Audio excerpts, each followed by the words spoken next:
We're very pleased to welcome Professor Isaac Nebworth to our tutorial group today.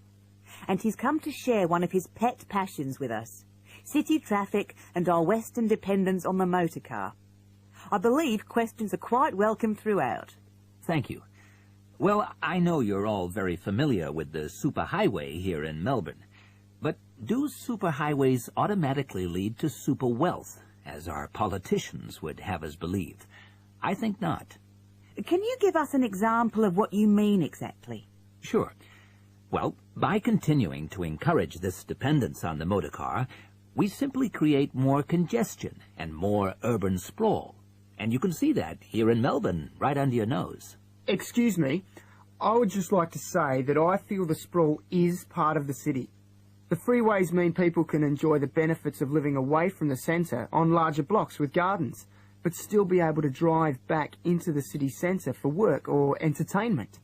Well, I'm not convinced that people want to do that. And is our money being well spent? It may be okay for you now, but come back to me in 5 years' time.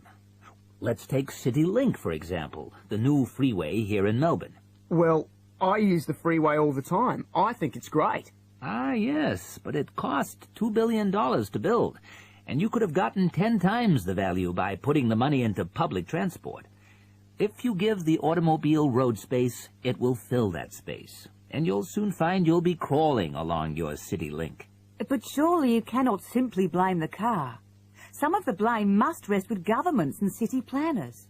Well, there is an argument, surely, that building good roads is actually beneficial because most new cars these days are highly efficient. They use far less petrol than in the past, and emissions of dangerous gases are low. Old, congested roads, on the other hand, encourage traffic to move slowly, and it's the stationary cars that cause the pollution and smog, whereas good roads increase traffic speeds and thus the amount of time cars are actually on the roads. Well, this is the old argument put forward by the road lobby, but for me it's clear-cut. Roads equal cars, which equals smog. Public transport is the way to go. On that topic of public transport, I read somewhere recently that Australia isn't doing too badly in the challenge to increase the use of public transport. Better than America, granted. But by comparison with Canada, it's not so good. For instance, if you compare Toronto with the U.S. metropolis of Detroit, only 160 kilometers away, in Detroit, only 1% of passenger travel is by public transport, whereas in Toronto it's 24%. Which is considerably better than Sydney, which can only boast 16%. Well, I think it's encouraging that our least car-dependent city is actually our largest city. 16% of trips being taken on public transport in Sydney isn't too bad. But it's a long way behind Europe. Take both London and Paris, for instance, where 30% of all trips taken are on public transport.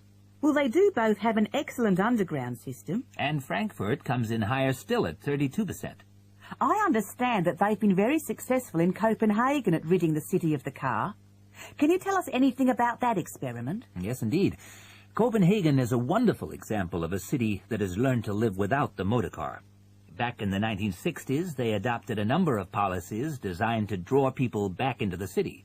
For instance, they paid musicians and artists to perform in the streets.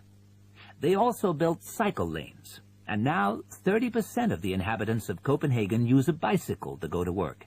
Sydney, by comparison, can only boast 1% of the population cycling to work. It could have something to do with all the hills? Then they banned cars from many parts of the city, and every year 3% of the city parking is removed. And by constantly reducing parking, they've created public spaces and clean air. Really? There are also freely available bicycles, which you can hire for practically nothing. And, of course, they have an excellent public transport system. Well, that's all very well for Copenhagen, but I'd just like to say that some cities are just too large for a decent public transport system to work well, particularly in areas with low population. Because if there aren't many people using the service, then they don't schedule enough buses or trains for that route. I accept that there's a vicious circle here. But people do need to support the system. And secondly, the whole process takes so long because usually you have to change. You know, from bus to train, that sort of thing. And that can be quite difficult. Ultimately, it's much easier to jump in your car, and often it turns out to be cheaper. Sure, but cheaper for whom? You or society? We have to work towards the ideal, and not give in all the time because things are too difficult. Anyway, let's move on to some of the results of the survey, which I think you'll agree.